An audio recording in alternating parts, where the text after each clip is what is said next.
They were hoping that they could just offer him more money, a whole bunch of money, and that would lure him away from LSU or whoever else was recruiting him. And LSU did end up landing him. And that would be enough to entice him to come to Mississippi State. And it wasn't. It would have taken just an obscene amount of money that you just couldn't invest into one player to get him to come. You would have had to put like $8, $9, $10 million into a left tackle. And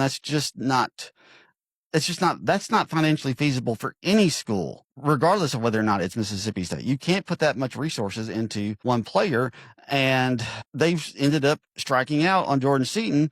And so they didn't really have a great backup plan. Brandon Sneh was the backup plan. So that's the one area where I fault the coaching staff in regards to how this went. The other area where this went haywire, and this is my biggest thing, is if you're one of the coaches, you have to do anything and everything you can to convince Sneh to take this to the courts. Apparently, he told the coaches he didn't think he had a very good case, so he was going to go ahead and try to make it into the NFL. He's not going into the NFL. If he does, he might be signed as a free agent or like a 6th or 7th round draft pick. He's a good, not great left tackle out of UAB. That's not going to get him drafted just really high. He's going to have to just like completely show out on pro day.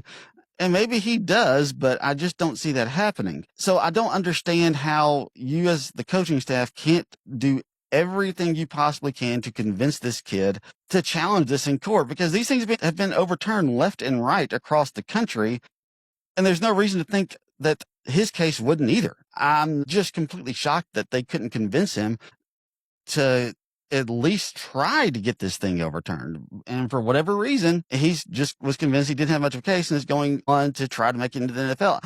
I mean, you have to put forward to the guy, look, you're going to get NIL money this year. You'll get some money. You'll get paid a little bit. But if you're not even going to play, we can't pay you. There's no reason there's nothing that you can do except get injured that will hurt your draft status by not coming to Mississippi State. I mean, if you come to Mississippi State and you show that you can block at a decent level against SEC opponents, he could end up really improving his draft stock. This is why I don't understand. This is where I fault the coaches. You have to do everything you can to convince that guy to come and put on a Bulldog uniform in 2026. You have to do whatever it takes to convince him. And the fact that they couldn't do that, that's where I really fault this coaching staff for this, because you had a lot of issues you needed to address in the transfer portal. And for whatever reason, they just couldn't do it with the left tackle. Left tackle was the biggest need they had, and they completely whiffed.